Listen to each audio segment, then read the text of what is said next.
ગુજરાતમાં બેટી બચાવો બેટી પઢાઓ યોજનાના 10 વર્ષ પૂર્ણ થયાની ઉજવણી કરવામાં આવી। કચ્છ જિલ્લામાં બેટી બચાવો બેટી પઢાઓ યોજના અધ્યક્ષ કલેક્ટરના માર્ગદર્શન હેઠળ અને જિલ્લા મહિલા અને બાળ અધિકારીના નેજા હેઠળ district hub for empowerment of વિમેનની ટીમ દ્વારા વિવિધ સ્થળે કાર્યક્રમનું આયોજન કરવામાં આવ્યું હતું।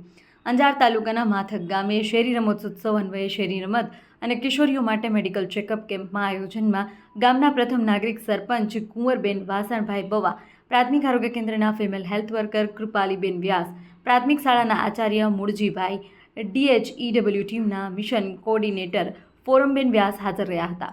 કાર્યક્રમના અંતે વિજેતા બનેલ વિદ્યાર્થીઓને ઇનામ વિતરણ કરવામાં આવ્યું હતું, જેમાં 250થી વધુ લોકો જોડાયા હતા।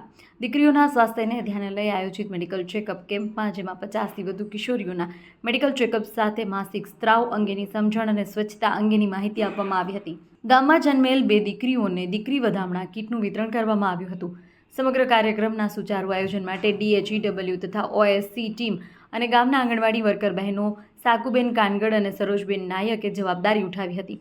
ઉપરાંત ભુજ તાલુકાના બોલાડી આંગણવાડી કેન્દ્ર ખાતે આયોજિત કિશોરીઓ માટે સ્વાસ્થ્ય જાગૃતિ કાર્યક્રમ જેન્ડર સ્પેશિયાલિસ્ટ અર્ચનાબેન ભગોરા દ્વારા કિશોરીઓને માસિક સ્ત્રાવ સ્વચ્છતા તથા સ્વાસ્થ્ય અંગે માહિતી તથા વિવિધ યોજનાઓની માહિતી આપવામાં આવી હતી। આંગણવાડી કાર્યકર આયશુબેન ખલીફા દ્વારા પોષણ, રેશમબેન કટારા દ્વારા સખી વન સ્ટોપ સેન્ટરની માહિતી આપવામાં આવી હતી। મહિલા અને બાળ વિકાસ વિભાગની વિવિધ યોજનાઓના પેમ્પલેટનું વિતરણ કરવામાં આવ્યું હતું।